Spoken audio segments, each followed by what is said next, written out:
માતાજી મિત્રો, સ્વાગત છે તમારું બધાનું આજના વિડીયોમાં। મોટા એ નહીં જે પોતાને માને છે, મોટું તો એ છે જે બીજાને મોટા માને છે। તે વાત ઉપર માતાજીએ આજના પ્રવચનમાં શું કીધું છે તે આપણે આજે જોવાનું છે। તો ચાલો શરૂ કરીએ આજનો વિડીયો। જય ખુખારમાં મેલડી।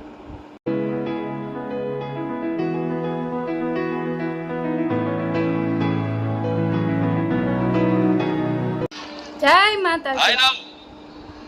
એટલે ક્યારે કોઈને ના પાડવાની। હા, કોઈ કેમ કે માતાજીના પારે જવું છે તો લેના રિક્ષા લઈ લો, ગાડી લઈ લો। હા, જો કદાચ એવી મજબૂરી હોય તો તમે ના કહી શકો છો, પણ તમે નવરા છો, સાધન છે, બધુંય છે, છતાંય તે તમે એમ કહો કે ના હેડ જાતા જવું હોય તો જા। જો એનો જીવ ભર્યો અને એનું એ ઘેર હશે અને એ વ્યક્તિ મારો ભક્ત ઘેર હશે અને એનું મન જો બારે જામાં રહ્યું ને કે હારું આજે મારે જવું હતું પણ મારો ભાઈ મને ના લઈને આવ્યો, મારો ઘરવાળો મને ના લઈને આવ્યો, તો એના પરિણામ સ્વરૂપે હું નડીશ તો નહીં, પણ સપનામ જઈને તે હું કહી આવું કે મારી ભક્ત છે એ જાર કે ને તાર લઈને આવજે। આ એક ભક્તોનો અનુભવ નહીં, ઘણા ભક્તોનો અનુભવ છે। કેવા ઘણા ભક્તોનો આવો અનુભવ છે કે મારી તમે સપને આવીને આવી બધી વાતો કરી। કોઈ ભક્ત હોય કદાચ તમે જો 50 રૂપિયા ઉછી ના માંગે, સાચું બોલો, તમે ઓળખતા હોય બજારમાં તો માગવા વાળા ખુખાર મેલડીના નામથી બાધાથી નામથી આલે એના તો હાલતા જ નહીં। હું ના પાડું કે મારા આ બાધા છે, મારા માગવાની બાધા છે, મારા માગીને કરવાનું છે એની બાધા છે, તો આ બધાને પડવાનું નહીં। પણ તમને તમારી આગળ કોઈ કહે એવું કે મને 500 રૂપિયા ઉછી ના આલો કે મારે પાવાગઢ જવું છે, હું તમને આપી દઈશ, તો તમારે એનું જોઈને નહીં આપવાનું। તમારે શું જોઈને આવે કે મારા પારે જાય છે, લે 500 રૂપિયા, લે 600 રૂપિયા આલો, ભલે તાર જોડ આવા તાર તું આલજે, ના આલો તો કઈ નહીં, તો મારી માગાડી જોઈ લેશે। આ બધું આગળ જતા શું સુખ પ્રદાન કરે અને તમારા જીવનમાં શું આપે ને જો એની કલ્પના નહીં તમને। એટલે ક્યારેય કોઈ ભક્તનો અપરાધ ના થાય। તમારા ઘર પરિવારમાં કોઈ નાનો દીકરો હોય કે તમારો કોઈ ભાઈ હોય, તમારી કોઈ બહેન હોય, તમારો કોઈ પતિ હોય, તમારી કોઈ પત્ની હોય, તમારી મમ્મી હોય, તમારા પપ્પા હોય, કોઈ પણ ઘરમાં એક ભક્તો હશે જ। કોઈ પણ પરિવાર એવું હશે કે એના ઘરમાં એક તો માતાજી ભગવાનને ખૂબ માનવા વાળો ભક્ત હશે જ। પૂરેપૂરા નાસ્તિક તો કોઈ નહીં હોય, એક પરિવાર નહીં હોય। એ તો દાનવ કુળનું રાવણનું કુળ હતું ને, રાક્ષસ કુળ, તો એ તે વિભીષણજી ભક્ત પેદા થયા હતા, ખબર છે ને? હિરણ્યકશ્યપના ઘેર પ્રહલાદજીનો જન્મ થયો હતો।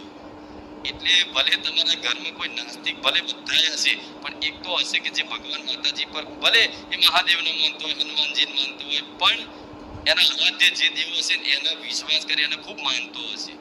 તો આવા જે ઘરમાં ભક્તો હોય ને, તો તમારે એટલું માની લેવાનું કે હું મારા નસીબનું, મારા કર્મોનું નહીં, પણ આ ભક્તિ કરે છે ને એના ફળ સ્વરૂપનું હું ખાઉં છું। આ સત્ય છે। આ વસ્તુ અભિમાન કરવા જેવી નહીં, પાછા અભિમાન ના કરતા આમાં તું મારી લીધે ખાય છે, તમે મારી લીધે જીવો છો, ના, આ અભિમાનની વસ્તુ નથી, આ સત્ય છે।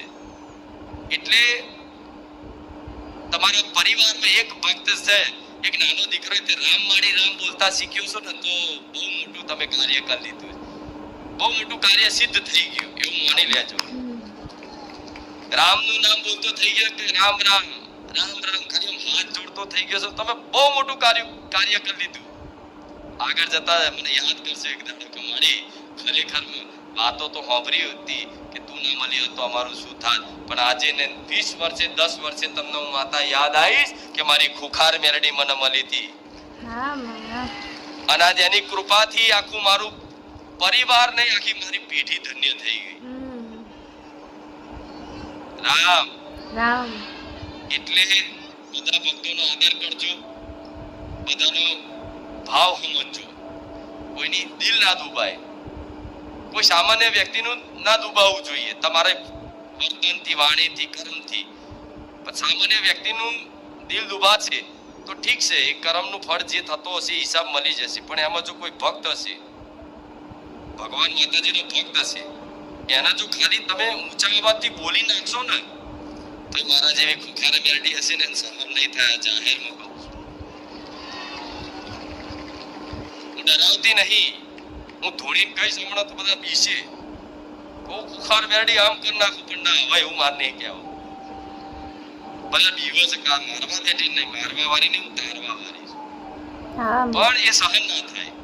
કેમ કે મને સૌથી વધારે સંસારમાં કોઈ પ્રિય હોય ને તો મારા ભક્ત, મારો વાલો ભક્ત, એવું કોઈ પણ હોય, મારો દીકરો હોય કે મારા ધામમાં આવનારા ભાવિક ભક્તો હોય, એ મને ખૂબ વાલો હોય.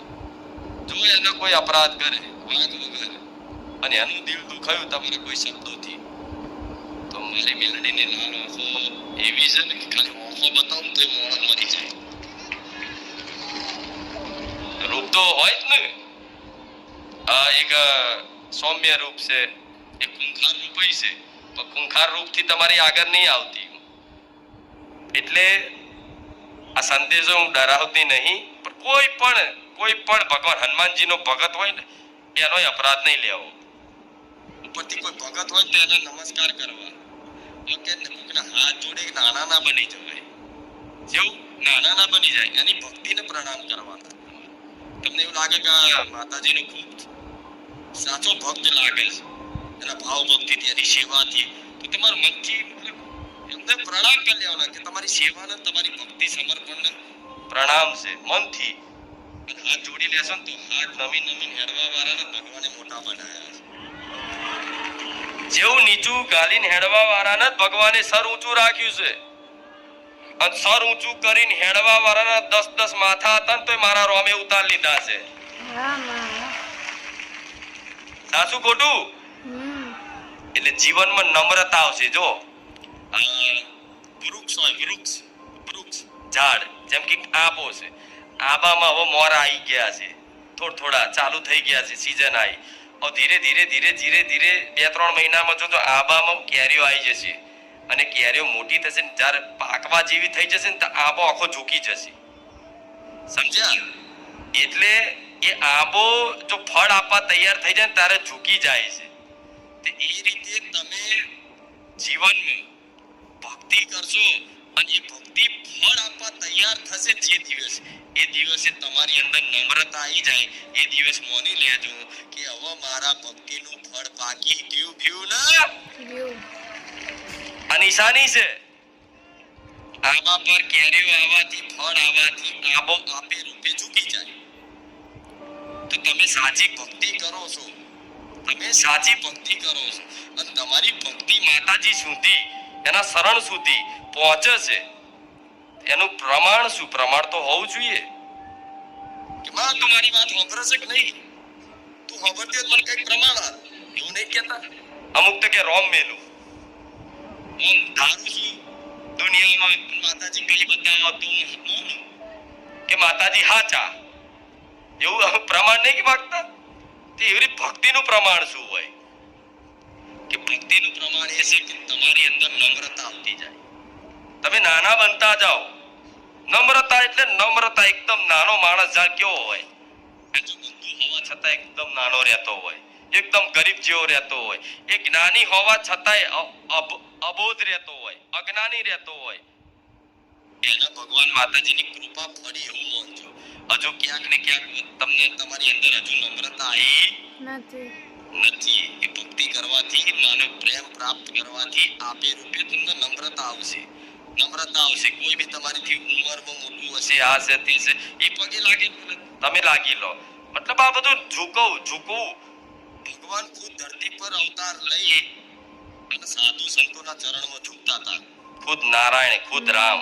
સાચી વાત છે. કોઈ દર જોયું? મહાદેવ ખુદ એટલે કોને પ્રણામ કરે છે? રામજીને. રામજી કોને પ્રણામ કરે છે? મહાદેવ. મોટા એ નહીં કે જે પોતાને મોટા માને, મોટા એ છે કે જે બીજાને મોટા ગણાવે કે મારા કરતા તમે મોટા છો. અને આ તો તમે તો વાદ વિવાદમાં તો હો હું કોણ છું ખબર છે? તું કોણ છું? શેદ અમથો હોય ને ભૂલી જાય. જો 4 જગ્યાએ ચોક હારી જગ્યાએ અને કોઈ નેતા બેતાની ઓળખાણ થઈ જાય હોય ને તો એને તો એવું લાગે કે આહા હું કઈક છું. એટલે તું કશું નહીં થાય કે નહીં આવું. હા માં.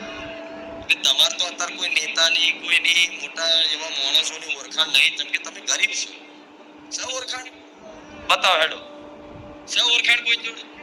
શા કોઈ જોડે નહીં ને?